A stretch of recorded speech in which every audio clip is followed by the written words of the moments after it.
तो इस रीजन में हमने आज से पहले इस तरह का आईपीओ नहीं देखा। इनफैक्ट इस तरह की कंपनी मैंने पहले लिस्टेड होते हुए नहीं देखी। अगर आपने देखी हो तो मुझे बताइएगा, जो कि एक सुपरमार्केट है। अब सुपरमार्केट नॉर्मली यहाँ पर हम देखते हैं गल्फ रीजन के अंदर, तो जो हम आईपीओज़ देखते हैं, जो हम पब्लिकली लिस्टेड कंपनीज़ देखते हैं, उसके अंदर एविएशन से रिलेटेड कंपनीज़ होती हैं, कंस्ट्रक्शन से रिलेटेड कंपनीज़ होती हैं, रियल एस्टेट से रिलेटेड कंपनीज़ होती हैं, जो गवर्नमेंट से स्पिन ऑफ हुई हुई होती हैं कंपनीज़। जैसे अभी रिसेंटली मैंने पार्किंग की बात की थी, मैंने सालिक की वीडियो बनाई थी, इससे पहले भी और कुछ इस तरह की कंपनीज़ आई हैं। इसके अलावा यूटिलिटी कंपनीज़ होती हैं लाइक दीवा, वो लिस्टेड कंपनीज़ होती हैं।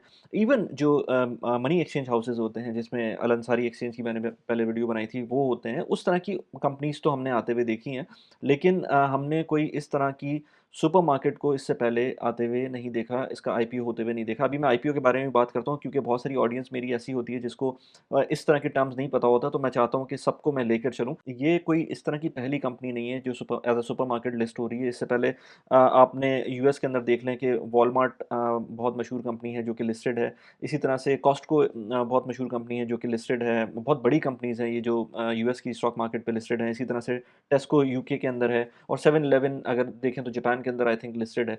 तो इस तरह की कंपनीज़ ऑलरेडी लिस्टेड हैं, जो कि बड़ी सुपरमार्केट्स हैं, और उन्होंने अपनी एक आईपीओ किया और उसके बाद स्टॉक मार्केट पे लिस्टेड है। अच्छा, अभी मैं बात करूँगा आपसे कि स्पिनीज़ जो लिस्ट होने जा रहा है उसकी क्या-क्या डेट्स होंगी, कैसे आप खरीद सकते हैं, कौन-कौन से बैंक्स में के थ्रू आप अप्लाई कर सकते हैं। लेकिन उससे पहले आईपीओ होता क्या है? तो बेसिकली स्टॉक मार्केट क्या होती है, इसके बारे में थोड़ा-सा आपको पता होना चाहिए। वैसे तो आप मेरा चैनल देख रहे होते हैं, तो आपको पता ही होगा कि मैं स्टॉक मार्केट, रियल एस्टेट, इस तरह की चीज़ों के बारे में मल्टीपल वीडियोज़ बनाता रहता हूँ। लेकिन स्टॉक मार्केट को बहुत ईज़िली आप ये समझ लें कि इसमें शेयर्स आप खरीद सकते हैं मल्टीपल कंपनीज़ की। और कंपनीज़ किस तरह से शेयर्स देती हैं? कंपनीज़ अपने आप को ब्रेक करके कुछ पार्ट लिस्ट कर देती हैं, या बहुत बड़ा पार्ट लिस्ट कर देती हैं स्टॉक एक्सचेंज के ऊपर, और आप एक नॉर्मल इन्वेस्टर, एक नॉर्मल सिटीज़न या रेज़िडेंट लेट्स से किसी भी कंट्री का, वो जाकर उस कंपनी के स्टॉक्स को खरीद सकते हैं और उसमें अपना शेयर ले सकते हैं। अब भले आप किसी बहुत बड़ी कंपनी के अंदर लेट्स से 100 दिरहम का कोई शेयर लेना चाहें, आप ले सकते हैं, क्योंकि आप उसके पार्टनर तो बन जाएँगे। ऑफ कितना भी हाउएवर स्मॉल, कितने भी छोटे पार्टनर हों, लेकिन आप उस बहुत बड़ी कंपनी के पार्टनर बन जाएँगे। तो इसी तरह से मैं यूएस के स्टॉक्स के बारे में बात करता रहता हूँ। मैं कहता हूँ कि लेट्स से मैं एप्पल के प्रोडक्ट्स खरीदता हूँ, मुझे एप्पल की प्रोडक्ट्स पसंद हैं, तो मैं उसके शेयर्स भी खरीद सकता हूँ। मैं उसका शेयर होल्डर भी बन सकता हूँ, हाउएवर स्मॉल। खैर, ये तो हो गया स्टॉक्स के बारे में।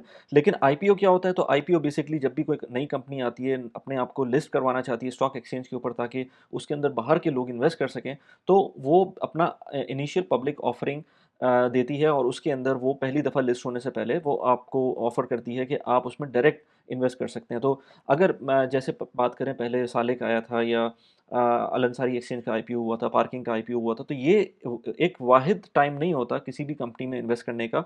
लेट्स से अभी स्पिनीज़ आ रहा है, तो आज आप अगर सोच रहे हैं स्पिनीज़ में इन्वेस्ट करने का, तो कोई ऐसा मसला नहीं है कि अगर आपसे इन्वेस्टमेंट ना हो सके, आप बाद में भी इन्वेस्ट कर सकते हैं वंस ये लिस्ट हो जाए। बल्कि वो ज़्यादा क्लैरिटी के साथ आप इन्वेस्ट कर सकते हैं। आईपीओ के अंदर काफ़ी ज़्यादा एम्बिग्विटी होती है। उसके अंदर आजकल तो ख़ैर वेव चली हुई है आईपीओज़ की, तो उसके अंदर अच्छे-अच्छे आईपीओज़ जो आए हैं, उसके अंदर ओवर सब्सक्रिप्शन हुई है। यानी कि उसमें लोगों ने इतना इंटरेस्ट शो किया है कि लोगों ने लेट्स से 50,000 दिरहम के लोग, मैं ऐसे लोगों को भी जानता हूँ जिन्होंने 50,000 दिरहम के स्टॉक्स खरीदे थे, और उनको सिर्फ़ और सिर्फ़ 5,000 दिरहम के स्टॉक्स मिले थे, क्योंकि ओवर सब्सक्राइब्ड हुआ था सिनेरियो। तो इसलिए ज़रूरी नहीं है कि आपको, जब भी आप खरीदें स्टॉक्स जब आईपीओ के अंदर, तो आपको पूरे के पूरे स्टॉक्स मिल जाएँ। अच्छा, अब स्पिनीज़ के आईपीओ की ही बात कर लें, तो इसके अंदर कुछ मैं डेट्स आपको समझा दूँ कि डेट्स किस तरह की हैं, कि मैं ये ट्राई करूँगा कि ये video as soon as possible upload हो जाए। अच्छा, 23 अप्रैल से सब्सक्रिप्शन ओपनिंग डेट है, और क्लोजिंग डेट जो होगी इसकी 29 अप्रैल तक है। तो यानी कि 23 से 29 अप्रैल के दरमियान ही आपको इसके अंदर पार्टिसिपेट करना है, और उसको इसके अंदर इन्वेस्ट करना है।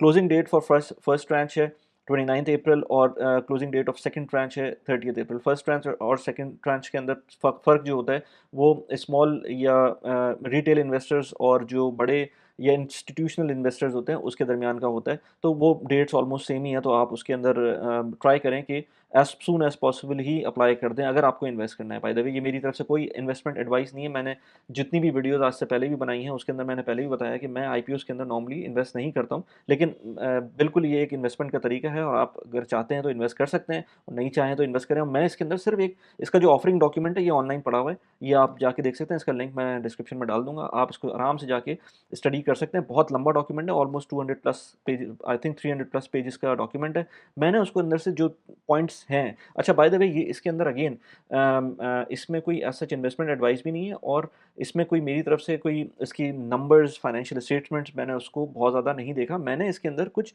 ऐसे पॉइंट्स निकाले हैं जिस तरह से मैंने पहले भी पार्किंग की वीडियोज़ के अंदर भी निकाला था, सालिक की वीडियो के अंदर भी निकाला था, जिसमें मुझे बड़ा इंटरेस्ट हुआ था और मैं कहता हूँ कि आप भी इस डॉक्यूमेंट को पढ़ें क्योंकि ये आपके लिए जनरली आपकी फाइनेंस की नॉलेज के लिए प्लस ये कि आपको ये पता चलेगा कि ये कंपनीज़ कैसे काम करती हैं, उसके लिए बहुत अच्छा है। तो मैंने कुछ पॉइंट्स उसमें से निकाले एनीवेज़।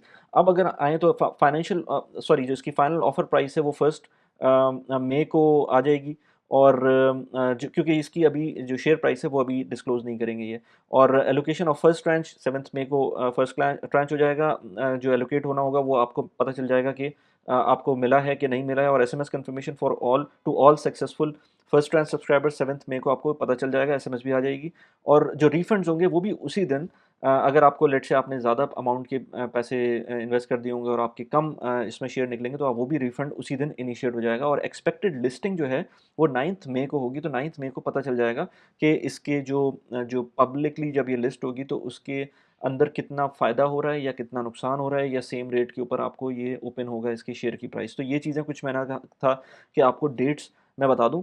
ये आप कैसे ख़रीद सकते हैं इसको तो बहुत आराम से अपनी जो भी बैंकिंग ऐप यूज़ कर रहे हैं उसके अंदर ब्रोकरेज की ऐप होगी उसके थ्रू ले सकते हैं या फिर कुछ पर्टिकुलर बैंक्स है जो यहाँ पर आपको नज़र आ रहे होंगे, उन बैंक्स के थ्रू ही आप अप्लाई कर सकते हैं या फिर डीएफएम की जो अपनी ऐप है उसके थ्रू भी अप्लाई कर सकते हैं और आप इसमें इन्वेस्ट कर सकते हैं। कुछ इंटरेस्टिंग पॉइंट्स मैं बताऊँ स्पिनीज़ के बारे में, अगर स्पिनीज़ अगर आप यूएई रेज़िडेंट हैं तो आपने देखा होगा, ओमान में रेज़िडेंट हैं तो आपने देखा होगा ये एक थोड़ा-सी अप स्केल किस्म की सुपरमार्केट चेन है जिसके अंदर थोड़ी-सी एक्सपेंसिव चीज़ें मिलती हैं। मैंने ये देखा है कि बल्कि मैं यूके में था तो मैंने देखा था कि यूके में वेटरोज़ मुझे लगता था कि वेटरोज़ और स्पिनीज़ एक ही तरह की कुछ वाइब्स आ रही होती हैं और वेटरोज़ का अगर आपको नहीं पता तो क्वीन्स ग्रोसर कहलाता है यूके के अंदर। बड़ी हाई एंड किस्म की वो भी एक सुपरमार्केट कह सकते हैं आप उसको। वो यहाँ पर स्पिनीज़ के इक्विवेलेंट आपको नज़र आती है। बाद में मुझे ये जब डॉक्यूमेंट पढ़ा था तो मुझे पता चला कि उनका कोलैबोरेशन भी है। तो ये चीज़ें होती हैं जब आपको इस तरह की चीज़ें आप पढ़ना शुरू करते हैं तो ये मेरी अपनी नॉलेज के लिए बहुत अच्छा था कि इसके अंदर कुछ ऐसी चीज़ें आई थी जो मुझे नहीं पता थी और वो इसकी थ्रू मुझे पता चल गया। अच्छा इसके अंदर कुछ कुछ बहुत इम्पोर्टेंट चीज़ें भी हैं जो अगर आप इन्वेस्ट करना चाह रहे हैं, तो आपको पता होना चाहिए। जैसे ये कि इसके अंदर भी और वैसे भी हमने देखा है कि स्पिनीज़ के अंदर जो अल्कोहल होता है वो बिकता है। तो अगर आप सुपरमार्केट के अंदर इन्वेस्ट नहीं करना चाहते उस पॉइंट ऑफ व्यू से तो आपको पता होना चाहिए अगर आप इन्वेस्टर हैं और आपको ये नॉलेज आ जाती है तो आपके ऊपर डिपेंड करता है कि आप लेट्स से शरिया कंप्लायंट में जाना चाहते हैं, नहीं जाना चाहते। मैं ये नहीं कह रहा कि ये है या नहीं है लेकिन ऑब्वियसली इसके अंदर जो अल्कोहल की जो सेल होती है वो ऑफ कोर्स इस सुपरमार्केट में होती है तो वो अपने हिसाब से आप डिसाइड कर सकते हैं कि आपको इन्वेस्ट करना है कि नहीं करना है। इसके अलावा ये कंपनी ये जो सुपरमार्केट है ये बहुत पुरानी है 1961 में फ़ॉर्म हुई थी यूएई के अंदर और उससे काफ़ी अरसे पहले इजिप्ट के अंदर बनी थी। तो ये चीज़ें भी मुझे नहीं पता थी अगेन इस डॉक्यूमेंट के थ्रू मुझे पता चला है। अच्छा ये बड़ी एक इंटरेस्टिंग फैक्ट है और ये चार्ट आपको नज़र आ रहा है जिसके अंदर दिखा रहे हैं कि जो इनकी ब्रेकडाउन है कस्टमर्स का वो आपको दिखा रहे हैं। तो ये स्पिनीज़ एज़ आई सेड बिफोर की थोड़ी सी हाई क्लास किस्म की सुपरमार्केट है तो उसके अंदर आपको नज़र आएगा कि इमारातीज़ 11% आते हैं यहाँ पर, एक्सपैट अरब्स यहाँ पर 22% आते हैं, एक्सपैट एशियंस 28% आते हैं और जो एक्सपैट वेस्टर्नर्स हैं वो 36% आ रहे हैं। जो कि अगर एक्सपैट्स वेस्टर्नर्स बाकी और सुपरमार्केट में देखेंगे तो वो 3 टाइम्स कम है बाकी सुपरमार्केट का जो कि इसकी पीयर सुपरमार्केट्स हैं उससे। तो इसका मतलब है जो एफ्लुएंट क्लास है वो ज़्यादा यहाँ पर शॉप कर रही है। इसी तरह से जो स्पेंड पर मंथ है वो भी आपको नज़र आएगा कि पीयर एवरेज जो है वो कम है ऑलमोस्ट 45% कम है जबकि इनका जो 6343 एवरेज स्पेंड आ रहा है मंथली वो 6343 आ रहा है जबकि 45% कम है। तो ये इसमें आपको नज़र आता है कि किस तरह से स्पिनीज़ एफ्लुएंट क्लास को टारगेट करी होती है। ये आपको प्राइसिंग में भी नज़र आएगा, यहाँ पर नॉर्मली चीज़ें एक्सपेंसिव होती हैं। अच्छा इसके बाद एक और पॉइंट पर यहाँ पर नज़र आता है कि किस तरह से जो फूड सेगमेंट है स्पिनीज़ नॉर्मली फूड सेगमेंट को टारगेट कर रही होती है और वो किस तरह से परसेंटेज में ये 2021 से लेके 2023 का जो एंड था उसके अंदर किस तरह से ये बढ़ा है 83% से 85% है और उसमें ग्रोसरी का कंपोनेंट ऑलमोस्ट सबसे ज़्यादा है, और नॉन फूड आइटम सिर्फ 15% है। तो ये मैंने कहा ये भी एक चीज़ थी जो इसके अंदर नज़र आ रही थी, वो मैं दिखा दूँ। एक और चीज़ इसके अंदर, इसी के अंदर आपको नज़र आएगी कि यहाँ पर कुछ लेबल्स दिखाई गई हैं जिसमें हेनिकन और इस तरह की ब्रांड्स हैं जो कि ऑफ कोर्स अल्कोहल की हैं, तो वो इसमें नज़र आ रही है कि वो ये सेल करते हैं और उसके कोई प्रीमियम पार्टनर्स भी हैं और इस तरह की कोई चीज़ थी।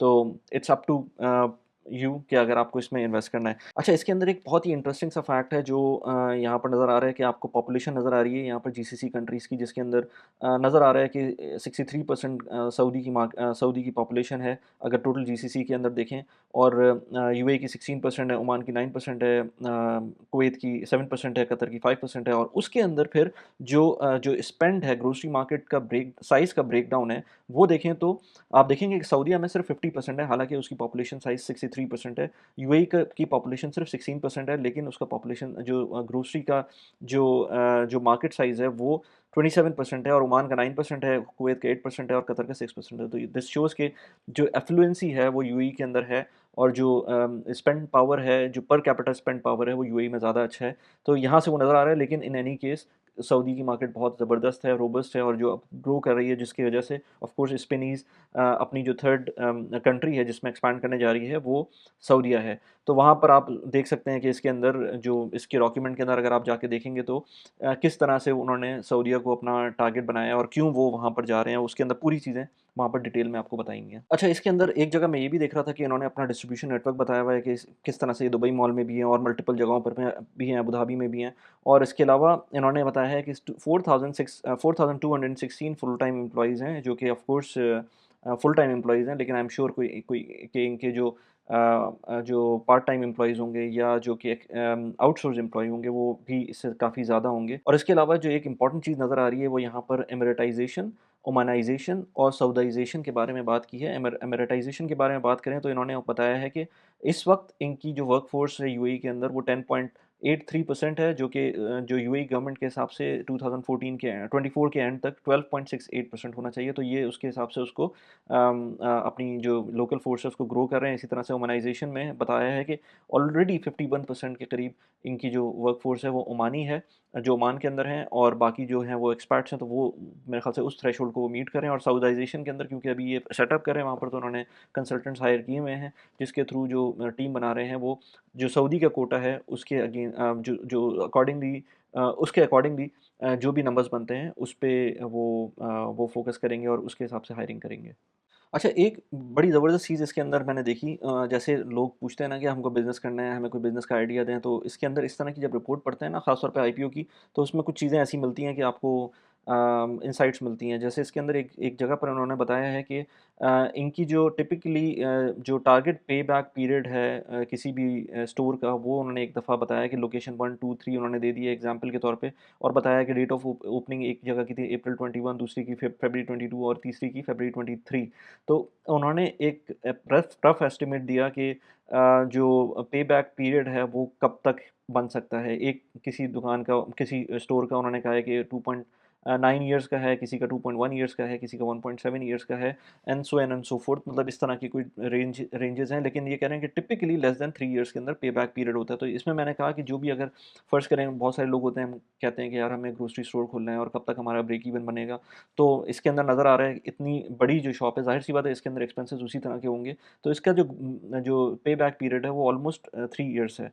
तो अगर ग्रोसरी शॉप की बात करेंगे तो मुझे नहीं पता, मैं बिल्कुल भी उस डोमेन के अंदर हूँ ही नहीं, तो मैं कह ही नहीं सकता कि आपका क्या क्योंकि वो लोकेशन पे भी डिपेंड करता है, वो मल्टीपल चीज़ों पे डिपेंड करता है। और इसके अंदर जो एक बहुत इंपॉर्टेंट बात उन्होंने लिखी है वो ये कि जो स्टोर की एक्सक्लूड जो ओपनिंग फ़ीस होती है वो एक्सक्लूड कर देंगे इसके अंदर से। तो ये ऑपरेटिंग आपको बता रहा है कि ऑपरेटिंग पेबैक पीरियड क्या है, तो वो आपको सिर्फ पता होना चाहिए अपने बिज़नेस के हिसाब से। मैं कह रहा हूँ ये तो खैर एक सुपरमार्केट का आईपीओ था, तो उन्होंने अपनी जितनी इन्फॉर्मेशन डिस्क्लोज़ करनी थी वो कर दी इसके अंदर, लेकिन आप अपने हिसाब से अगर आप कोई बिज़नेस करते हैं तो आपको अपना पता होना चाहिए। प्लस मैंने ये भी देखा है इसके अंदर कि जो डिविडेंड पे बैक है, जैसे हमने बाकी जो कंपनीज़ ने अभी तक आईपीओज़ किए हैं, जिसके अंदर सालिक हो गया या पार्किन हो गया या अल अंसारी एक्सचेंज हो गया या इस तरह की जो कंपनीज़ हो गई जिन्होंने जिन्होंने आईपीओ किया उन्होंने डिविडेंड्स को अश्योर किया था। उन्होंने कहा था कि हम डिविडेंड्स देंगे। कुछ कंपनीज़ ने कहा था कि हम इतने-इतने टाइम पर जितना भी प्रॉफ़िट होगा वो डिविडेंड्स में दे देंगे। लेकिन यहाँ पर इस कंपनी ने जब इन्होंने आईपीओ दिया है तो उसके अंदर ये लिखा है कि हम ट्राई करेंगे कि जो हमारी कंडीशन होंगी उस टाइम पर उसके हिसाब से डिविडेंड देंगे। तो वो जो जितना मुझे समझ में आया है वो ये लिखा हुआ है। तो इसलिए जो भी आप इन्वेस्टमेंट करते हैं यूएई के अंदर या कहीं भी पूरी दुनिया में तो वो अपनी ड्यू डिलिजेंस लाज़मी होनी चाहिए। जब आप आईपीओज़ में इन्वेस्ट करते हैं, जब आप इंडिविजुअल स्टॉक्स में इन्वेस्ट करते हैं तो उसके अंदर रिस्क्स बढ़ जाते हैं। लेकिन जब आप लेट्स से इंडेक्स फंड में इन्वेस्ट करते हैं या ईटीएफ्स में इन्वेस्ट करते हैं तो उसके अंदर रिस्क कम होते हैं लेकिन रिवॉर्ड भी कम होता है। रिवॉर्ड आपको इस तरह की इंडिविजुअल कंपनीज़ दे सकती हैं जिसके अंदर वो समटाइम्स जैसे सालिक के अंदर अच्छा खासा एक अमाउंट मिला हुआ है लोगों को इस वक्त, उसके अंदर डिविडेंड्स भी मिलते हैं, उसके अंदर कैपिटल एप्रिसिएशन भी हुई है लोगों की। तो ये इन्वेस्टमेंट्स कम्स विद रिस्क जो कि आपको पता होना चाहिए। जब आप इन्वेस्ट करने जा रहे हैं तो आपको पता होना चाहिए कि क्या-क्या रिस्क्स उसके अंदर इन्वॉल्व्ड हैं। इसलिए कोई किसी भी यूट्यूब के ऊपर किसी को भी सुनकर या टिकटॉक पे किसी को भी सुनकर अपने डिसीजंस ना लें। मैंने मेंबरशिप भी स्टार्ट की हुई है यूट्यूब की। आप नीचे आपको नज़र आ रहा होगा, अगर आप मेंबर्स पे बीइंग अ मेंबर मुझे सपोर्ट करना चाहते हैं तो उस पे क्लिक करें, आप उस पे मुझे सपोर्ट कर सकते हैं। मैं मल्टीपल वीडियोज़ बनाते रहता हूँ पर्सनल फाइनेंस पे, प्रोडक्टिविटी पे। मैंने जो यूएस के स्टॉक्स के लिए मैं प्लेटफ़ॉर्म यूज़ करता हूँ वो एक बहुत 2 प्लेटफ़ॉर्म्स हैं बेसिकली, एक सर्वा का है, एक बराका का है। यूएई के प्लेटफ़ॉर्म्स डिफरेंट होते हैं। यूएई के प्लेटफ़ॉर्म्स यूएई के लोकल बैंक्स होते हैं यहाँ पर या फिर लोकल ब्रोकर्स होते हैं, लेकिन जो यूएस के प्लेटफ़ॉर्म्स हैं मैं उनकी बात कर रहा हूँ। अगर आपको यूएस के स्टॉक्स में इन्वेस्ट करना है तो सर्वा और बराका दोनों का रेफरल लिंक नीचे दिया हुआ है। आप उनके थ्रू एप्पल, माइक्रोसॉफ्ट या वहाँ के ईटीएफ्स या किसी भी रोबो इन्वेस्टर प्लेटफ़ॉर्म या इस तरह की चीज़ों में इन्वेस्ट कर सकते हैं। और उसका मैंने जो वीडियोज़ बनाई हुई हैं उससे पहले उनके लिंक्स भी मैंने डिस्क्रिप्शन में डाले हुए हैं। रेफरल कोड यूज़ करेंगे, रेफरल बोनस मिलेगा आपको $25 या $50 डिपेंडिंग ऑन किस तरह की आप इन्वेस्टमेंट कर रहे हैं। इस तरह की मैं वीडियोज़ और बनाता रहता हूँ। मैंने एक वीडियो बनाई थी कुछ अरसे पहले स्मार्ट क्राउड के ऊपर। स्मार्ट क्राउड एक क्राउड फंडिंग प्लेटफ़ॉर्म है यूएई के अंदर। अगर आप प्रॉपर्टीज़ लेना चाहते हैं और आपके पास पूरे पैसे नहीं हैं तो आप फ्रैक्शनल ओनरशिप ले सकते हैं डिफरेंट किस्म की प्रॉपर्टीज़ की। यहाँ पर उस वीडियो का लिंक लगा दिया है। इसके अलावा 9 mistakes rich people make with their money, वो मैंने उस पे एक अलग से वीडियो बनाई थी, उसको जाके देख सकते हैं। यहाँ पर उस वीडियो का लिंक लगा दिया। कैसी लगी वीडियो प्लीज़ मुझे बताइएगा। Thanks for watching the video. Bye bye.